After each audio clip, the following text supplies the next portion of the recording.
ক্লাসের পড়ায় যেসব এআই টুল কাজে লাগে। পড়ালেখায় এআই টুল ব্যবহার মানেই কিন্তু কপি পেস্ট নয়। কার্যকরভাবেও শিক্ষার্থীরা এআই টুল ব্যবহার করতে পারেন।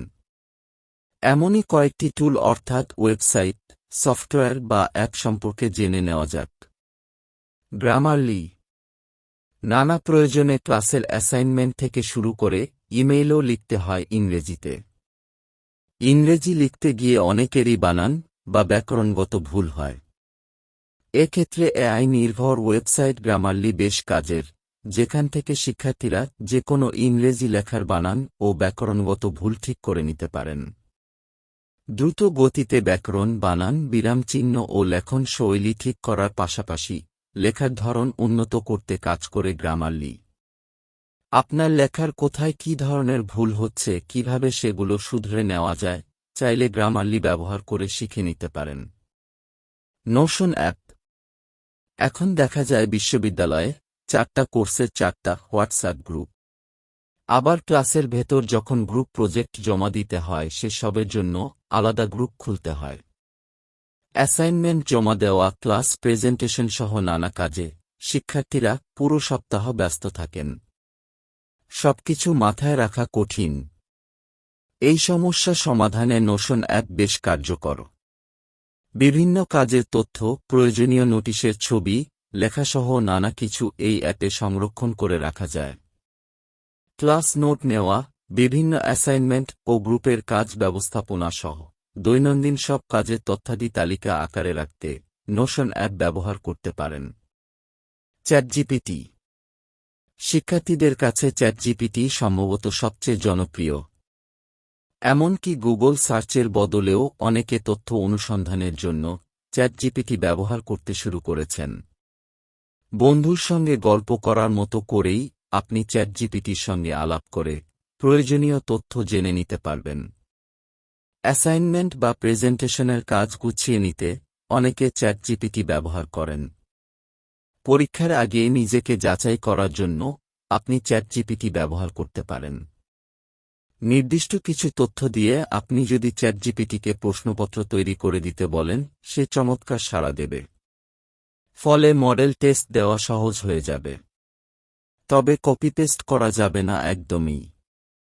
কোনো টেক্সট চ্যাটজিপিটি বা এআই এর সাহায্য নিয়ে লেখা কিনা তাও কিন্তু এআই ব্যবহার করেই বের করে ফেলা যায়। ডালি। ডালি মূলত ছবি বা ডিজাইন তৈরির টুল। চ্যাটজিপিটির মতো ডালিও প্রযুক্তি প্রতিষ্ঠান ওপেনএআইয়ের তৈরি। ক্লাসের প্রেজেন্টেশন সহ ভিজুয়াল আর্ট নির্ভর নানা কাজে শিক্ষার্থীরা এই টুলটি ব্যবহার করতে পারেন। ভবিষ্যতের কর্মক্ষেত্রের জন্য এ ধরনের টুলের ব্যবহার শিখে রাখা ভালো। মেন্ডেলি। নানা প্রয়োজনেই এখন অ্যাসাইনমেন্ট ও ক্লাসওয়ার্কের জন্য বিভিন্ন সাময়িকী, গবেষণাপত্র ও বই থেকে নিবন্ধ প্রবন্ধ পড়তে হয়। এত পিডিএফ আর ওয়েবসাইটের তথ্য পড়ে লেখার সময় ব্যবহার করতে মেন্ডেলি রেফারেন্স ম্যানেজমেন্ট টুল বেশ সহায়তা করে।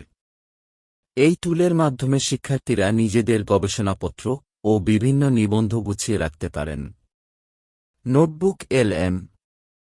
গুগলের নোটবুক এলএমে বিভিন্ন লেখা পডকাস্ট আকারে শোনার সুযোগ আছে। ক্লাসের বিভিন্ন বই ও PDF, website, YouTube video, audio file, Google doc বা গুগল স্লাইড আপলোড করে সংক্ষিপ্ত আকারে পড়ার সুযোগ করে দেয় এই টুল। Microsoft copilot. শিক্ষার্থীরা ক্লাসরুমের বিভিন্ন কাজের জন্য মাইক্রোসফট কোপাইলট ব্যবহার করতে পারেন।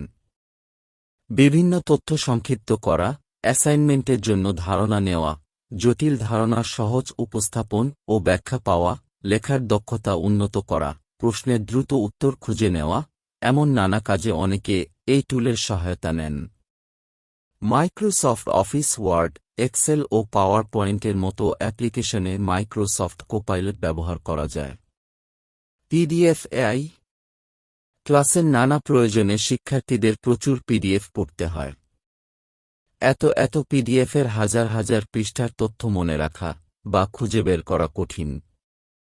এক্ষেত্রে পিডিএফ এআই বেশ কার্যকর একটা টুল। পিডিএফ ডকুমেন্টের তথ্য চ্যাট আকারে জানতে ও বুঝতে সহায়তা করে এই প্ল্যাটফর্মটি। Gamma app. গামা একটি এআই নির্ভর অনলাইন অ্যাপ। এই অ্যাপের মাধ্যমে কয়েক সেকেন্ডের মধ্যে টেক্সট থেকে পাওয়ার পয়েন্ট প্রেজেন্টেশন, ডকুমেন্ট আর ওয়েবসাইট তৈরি করা যায়। এছাড়া এ বিষয়ে আরও কোনো তথ্য জানা থাকলে তা অবশ্যই কমেন্ট করে জানাবেন। আজকের ভিডিওটি ভালো লাগলে অবশ্যই লাইক, কমেন্ট, শেয়ার ও সাবস্ক্রাইব করে স্টাডি বাংলা 24 চ্যানেলের পাশেই থাকবেন। পরবর্তীতে কী বিষয়ের উপর ভিডিও চাচ্ছেন তাও কমেন্টে জানিয়ে রাখতে পারেন। ধন্যবাদ সবাইকে।